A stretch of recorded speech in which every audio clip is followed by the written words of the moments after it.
So, you're like me and you've got a pile like this in your backyard and you want to get rid of it. Well, that's fine. Get rid of it. But you'd be doing yourself a big injustice by not walking around something like this first and hand picking some small items to put on eBay or some other internet resource to sell these parts off. So when I sell this thing off to the junk guy, I might get $100 for it. But if I grab a few more things off of it, which I'm going to show you right now, I can probably make it 500, 600, 700, maybe more. My name's Jason, and this is Grease Belly Garage. Come on! There we go. Come on, baby. I've already been grabbing things off of this. I've been working on it in my spare time, grabbing things here and there. These engine stands here, that one and that one, are probably a pretty good grab because there's a lot of guys wanting to convert these from straight six engines to V8. We've got a pretty decent 3-speed, 3 on the tree steering column with the shift linkages intact. I believe those sell actually fairly decent sometimes. Got a set of small block power steering pump brackets here. And I'm gonna grab these wheels. They're 6 lugs. They fit, I think, all Chevys from 1960 to maybe even today. I'm gonna grab the vintage window roller and door opener handles over there because I think they're cool. Definitely gonna hang on to that vintage Grant steering wheel, and I found the center cap for it too, which I've got in the seat, using it for hardware. The headliner molding is not gonna come out without being destroyed, so that's kind of a shame. The tailgate's junk, but these suspension metal brackets are pretty good to hang on to. By the way, I learned this a long time ago.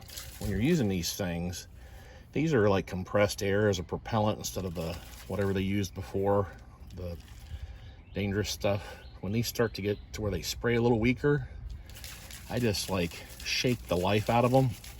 Let's see if we can hit that window over there. There we go. This stuff does a pretty good job with wasps too. You know, the bones of this truck are just pretty much shot. The frame's okay. Every body panel is rotted. The doors are rotted. The first item I grabbed out of there was this vintage Motorola 8-track player that was hanging up under the dash. Here's my fruit pad here. I logged into my eBay account and did a search for vintage Motorola 8-track. Found the same exact one immediately right here, but I want to filter this. If I can figure out how to do this on Apple products, that would be great. There it is.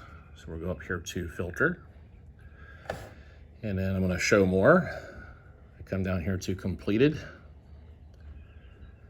and now this is a universal item, so you don't have to be model specific. You can just do Motorola 8-track. So anything in red, now you have to have an eBay account to do this.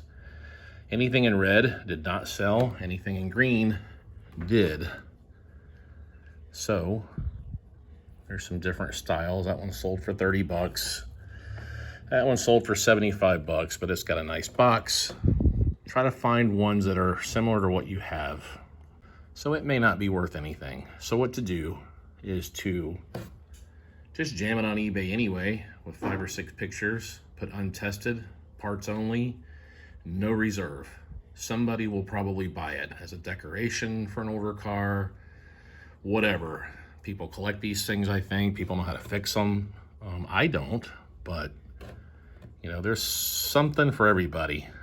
What is that saying? There's a rear end for every seat. Next item up is this vintage AM/FM Motorola solid state. Oh, I thought I said something fancier than that. Now these old stereos are pretty funny. I remember whenever you got a car stereo back in the, before the 80s, it had these stems that mounted into the dash, and there was all these spacers and the screws and nuts, and this one's got an outer plate and inner plate.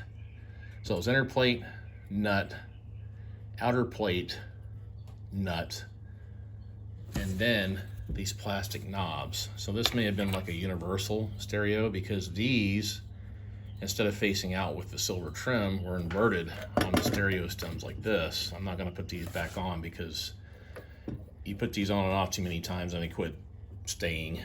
And then it had this outer knob on each one, so it looked a lot like that. And it looked good in the truck because it actually looked almost original, kinda. But they did have to drill holes in that dash or wallow out the holes that were there to get it to fit. See, there's one for $17.36. When the script is italicized or slanted like that, it's usually overseas, so they may not be a good fit. There's a parts only, multiplex. So yeah, you get the idea here. Anywhere from $5 to $200 for some of them. This one's just a universal job, so I'm pretty sure it's going to be closer to the $10 range, if that. Okay, now we're getting to more of the specific model parts here. This fits 67 to 72 GMC Chevy trucks. This is more of a 69 to 72 version. The circuit board actually looks okay on this, but you don't really know until you try it. The gauges all seem to have been okay. The can is pretty good. The odometer even has a cool reading, 70,001 of a mile. You can take these apart, replace the lens, replace the bezel, paint the needles orange, clean up the circuit board and the can a little bit, and the thing is just like brand new all over again. The ones with a tachometer in them are the ones that are more desirable. I haven't sold one of these in a long time. I haven't seen them in a long time, so I'm going to see what this will bring. And of course, when you try to use talk to text on a fruit phone, it never gets it right. So we got 67 to 72 Chevy truck gauge basil. I did not say it twice, and I didn't say basil. Okay, finally got it right after I typed it in. There's quite a few. There's parts and pieces and all kinds of stuff on here. So we'll go to completed seller or completed listings. Not interested in the LED backlit ones and all that. I'm looking for the used ones. Now there's a condition filter that you can set for used, which I normally would do. Go into the filters, go back up here to this part, condition, used. Now you can't do this on the eBay Motors app. You can only do it on the eBay app. Very aggravating, but such that it is, right? Well, there's one that's similar to mine right there, $81. So if I got 50 for that one, I would be completely happy with that.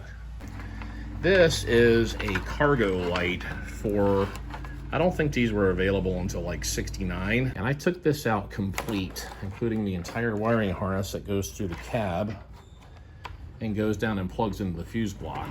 I also took, of course, I took the light assembly. I kept the gasket. The gasket's pretty much NFG, but it's good to ship with the item because they can use it as a template if they want to install it in a truck that did not come with one. This is the switch that mounts on the inside of the cab. It's specific to this part. This is the plate that goes over it. Cargo lamp. And then it has very specific screws. I'm going to look this up as an entire complete assembly. There once was a time when these actually brought pretty good money. I'm not so sure anymore, but we're about to find out. Okay, well, it appears that they're made in the aftermarket now. I don't think they used to be 20 years ago. Nada. Okay, well, I'll just take pictures of all this because it does have the complete wiring harness and stuff. So this could be added into a truck that never had it before. And we'll see how that goes, see where it ends up. Okay, lastly, we had the air conditioning compressor bracketry, which I'll probably disassemble before I sell this. Then I'll clean all these brackets up and just throw them on eBay and somebody can figure out what they need. Okay, here's the engine stands. We'll filter these out to completed items. If I can get my fat fingers to cooperate. So there you go. 65 bucks, 75 bucks sold. Probably end up raking in, I don't know, 500 bucks off this thing. And I'll get some things I can use for myself. So whenever you're getting junk hauled off your property, don't be so quick just to junk it. Grab the tail lights, grab emblems, cruise control, vintage car stuff that's really hard to find. Look it up on eBay first. If the car is complete, not rusty, and just doesn't run, sell it to somebody like me. if it's a rust bucket falling apart, missing drivetrain, go ahead and grab some things off there and stick them on. I don't know if you can do it on Etsy. There's other auction systems now. There's eBay. I've sold on eBay since 1999. Haven't done so much in the last 5-6 years, but I'm going to jam these things on there at no reserve. It'll give me a little lunch money, a little gas money, a little aggravation money. And so there you go. That's a good way to dispose of that junk in your yard. Until next time, if you like this video, give me a thumbs up. If you don't like this video, give me a thumbs up. Pound that notification bell. So I really appreciate you guys watching, and I will catch you on the flip side. See you next time. All right. Tune in again. Thanks for watching. Yep.